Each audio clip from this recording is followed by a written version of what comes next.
ప్రభువైన యేసుక్రీస్తు నామములో మీకు అందరికీ శుభాభివందన. చూడండి, ప్రతి ఉదయమే వేకువనే దేవుడు నీతో మాట్లాడి నీ ఇంట్లో ఏమైతే కొదువుగా ఉన్నాయో, నీ హృదయంలో ఏదైతే సమస్యగా ఉందో, ఏదైతే నిన్ను బాధిస్తా ఉందో వాటన్నిటిని కొట్టివేయడానికి ప్రభు తన వాక్కు ద్వారా నీతో మాట్లాడుతున్నాడు. ఎందుకు? నువ్వు వేదనలో ఉండడం ఆయనకి ఇష్టం లేదు, నువ్వు బాధలో ఉండడం ఆయనకి ఇష్టం లేదు, నువ్వు కృంగిపోవడం ఆయనకి ఇష్టం లేదు. నువ్వు సంతోషంగా ఉండాలి, ఎప్పుడు సమాధానంగా ఉండాలి, ఎప్పుడు ఆరోగ్యంతో ఉండడానికి తన వాక్కును పంపి నిన్ను బాగు చేస్తున్నాడు, తన మాటలను పంపి నిన్ను ఆదరిస్తున్నాడు. నీ కన్నీటి ప్రతి బాష్ప బిందువు ఈ మాటల ద్వారా తుడుస్తున్నాడు. చదువుకుందాం. ప్రభు నీకిస్తున్న అద్భుతమైన మాట, శ్రేష్టమైన మాట. యెషయా గ్రంథం 57వ అధ్యాయం 18వ వచనం. నేను వారి ప్రవర్తన చూచితిని, వారిని స్వస్థపరచుదును, వారిని నడిపింతును, వారిలో దుఃఖించు వారిని ఓదార్చుదును. దేవునికి స్తుతి కలుగును గాక. ఓదార్చే దేవుడని. చూడు, నువ్వు ఏ స్థితిలో ఉన్నావన్నది ప్రభువుకు తెలుసు, నువ్వు ఏ బాధలో ఉన్నావన్నది ప్రభువుకు తెలుసు, ఏ శోధన గుండా వెళ్తున్నావన్నది ప్రభువుకు తెలుసు.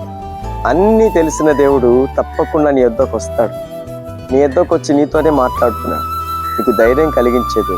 చూడండి, వారిని స్వస్థపరుస్తాను, వారిని ఓదారుస్తాను, వారిని ధైర్యపరుస్తానన్న మాటల ద్వారా నేను దర్శిస్తున్నాను.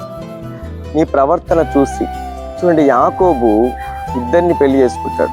లేయాను పెళ్లి చేసుకుంటాడు, రాహేలును పెళ్లి చేసుకుంటాడు. కానీ ఈ లేయా ప్రవర్తన, రాహేలు ప్రవర్తన ప్రభు చూస్తున్నాడు.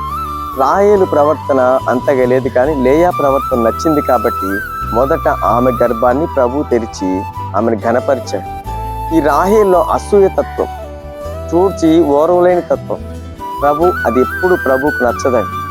మనం అన్ని విషయాల్లో సమాధానంగా ఉండాలి. ప్రభు నీకు ఇచ్చినా ఇవ్వకపోయినా దేవుని ఆరాధించే విషయంలో, ప్రార్థించే విషయంలో నువ్వు ముందుండాలి. ఎందుకు? ఆయన నిన్ను చూస్తున్న దేవుడు. తప్పకుండా నిన్ను దర్శిస్తాడు, తప్పకుండా నిన్ను ధైర్యపరుస్తాడు, తప్పకుండా నిన్ను ఆశీర్వదించేది. ఎన్నటికీ నిన్ను మర్చిపోడు, ఎన్నటికీ నిన్ను విడువడు. ఈరోజు ఈ ఉదయకాలం ప్రభు నీతో మాట్లాడుతున్నాడు. ఎందుకు అంటే, ఎప్పటికీ నేను దర్శించే దేవుడు, ఘనపరిచే దేవుడు. ఈరోజు దుఃఖంలో ఉన్నావా, వేదనలో ఉన్నావా, సమస్యలో ఉన్నావా, ఏ విషయంలోనైనా భయపడుతున్నావా? ఈరోజు ప్రభు నీతోనే మాట్లాడుతున్నాను. నిన్ను ఓదారుస్తాను, నిన్ను ధైర్యపరుస్తాను, నిన్ను స్వస్థపరుస్తాను. ఏ రోగంలో బాధపడుతున్నా ఈరోజు నీకు స్వస్థత నీ యొద్దకు వచ్చింది. అధైర్యపడకు. ఆయన నిన్ను బాగు చేయబోతున్నాడు, నిన్ను ధైర్యపరచబోతున్నాడు. చెడు మార్గములన్నీ కొట్టివేసి సరైన మార్గంలో నడిపించబోతుంది. ఉదయకాలం వాగ్దానం ద్వారా ప్రభు నీతో మాట్లాడుతుండగా ఈ మాటలు పట్టుకొని ప్రార్థించు, ఈ మాట పట్టుకొని విశ్వసించు. దేవుడే నిన్ను ఆదరించి ధైర్యపరిచి ఓదారుస్తాడు. ప్రభు ఇచ్చిన మాట ప్రకారం ఆయన స్తుతిద్దాం. అందరం కలిసి ప్రార్థిద్దాం. కళ్ళు మూసుకొని ప్రార్థనలు ఏకీభవించండి. మీ అందరి కోసం నేను ప్రార్థన చేయబోతున్నాను. మహాపరిశుద్ధుడా, సర్వాధికారి, నీకు స్తోత్రములు నాయన. ఈ మాటలు వింటున్న ప్రతి బిడ్డలు మరి ఏ వ్యాధిలో ఉన్నారో, ఏ రోదంలో ఉన్నారో, ఏ వేదనలో ఉన్నారో, ప్రతి బిడ్డలు మీరు దర్శించండి, ప్రతి బిడ్డలను స్వస్థపరచండి. ప్రతి బిడ్డలు వెలుచున్న వారి మార్గములన్నిట్లో తోడుగా ఉండండి. వారి మీదకి వచ్చిన ప్రతి భయాన్ని తొలగించండి, వారి మీదకి వచ్చే ప్రతి సమస్యను తొలగించమని ప్రార్థిస్తున్నాం. ప్రభువా, వారి స్థితిగతులను ఎరిగి ఉన్న దేవుడు, అందరినీ దర్శించమని ప్రార్థిస్తున్నాం.